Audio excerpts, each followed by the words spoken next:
Radio Rahim with Freddie Roach and Scott Quigg. Usually I don't do group interviews, but these two are like family. We've been in Wild Card together. I've been to your hometown, Manchester. I live in Hollywood. I've been at Freddie Roach's gym since I was very young. The connection I see between you two, like the light in your eyes when you're working the pads with him, and the inspiration that you have is special. I've only seen it with you and Pacquiao. I want to know first from you what it was like arriving in Hollywood, and what's the connection between you and Freddie that makes that electricity?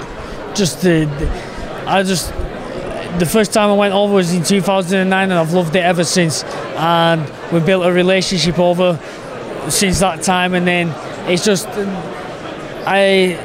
I want to be the best. I want to, the hard work I put in, and to being able to work with Freddie, that's what. If someone's going to give you the time, you got to show respect and put the dedication and put the work ethic in, and so you get great results. Freddie, I know that you like offensive fighters. You like guys that come in there with brass balls and want to throw every punch for every second of every round. When did you know Scott Quigg was that kind of guy, and why did you want to work with him? Well, his work ethic was great. I mean, a couple of days I tried to slow him down in the sparring. He said, no, we can go more. And they just always wanted to get more and so forth. I said, I have this problem with Pacquiao too. I had to ask his wife to help me. Since he's not married yet, I had his mother.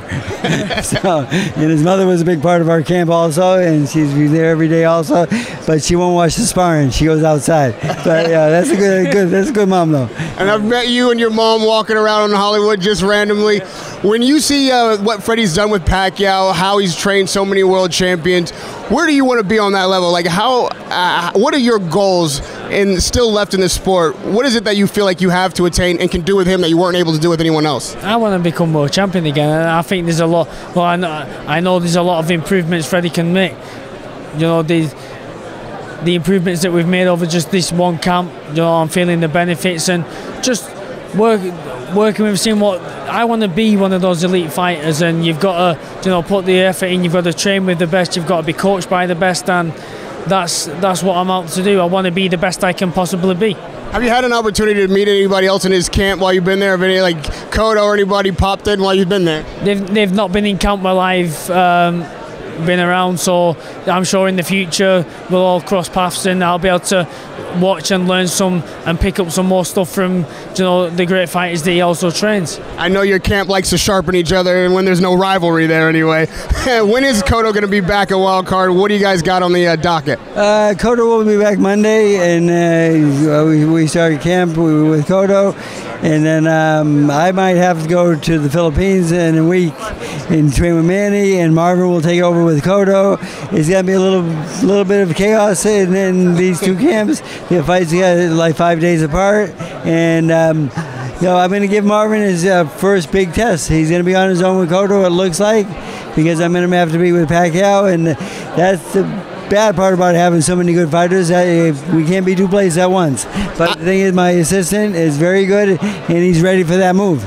I know you're not thrilled about the fight with Jeff Horn in Australia because you guys want really stiff competition. But what does this fight do for Pacquiao? What's the upside there? Well, the thing is, it's good to see where he's at and who's going to be next. The thing is, it's kind of a tune-up fight for us, and who he gets next. Mikey Garcia's brother came to me the other day, and he said, "Will you fight my brother?" I said, "Will Pacquiao fight your brother?" Sure. I said, "I'd love that fight."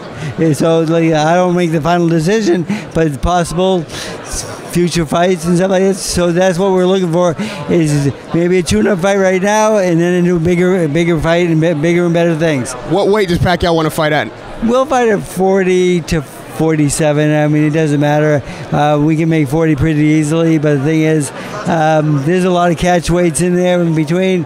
It's part of boxing at this point. A lot of guys don't like it and so forth, even though I was one of the first guys to use it.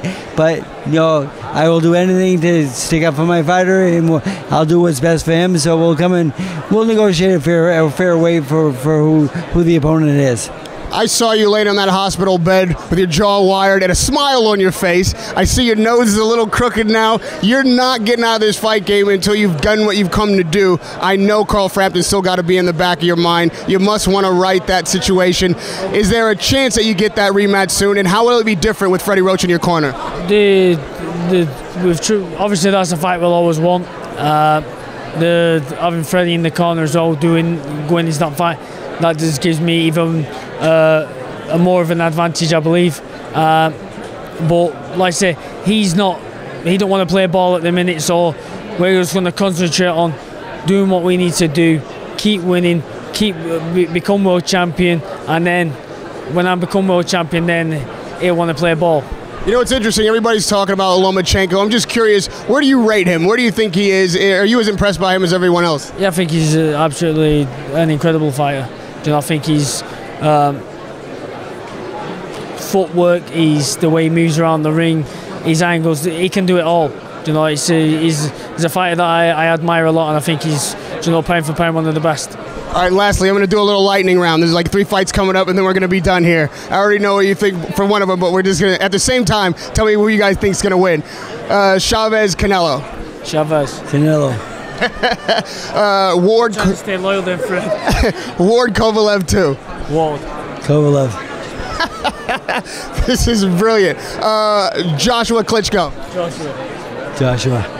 Radio Rahim with Freddie Roach and Scott Quigg giving us predictions, letting us know what's going on in their home camp now at Wildcard Boxing Gym. We're going to see you at Wembley Stadium making your comeback on the way to another world title. Thank you so much, Freddie Roach. Radio Rahim, Freddie Roach, and Scott Quigg.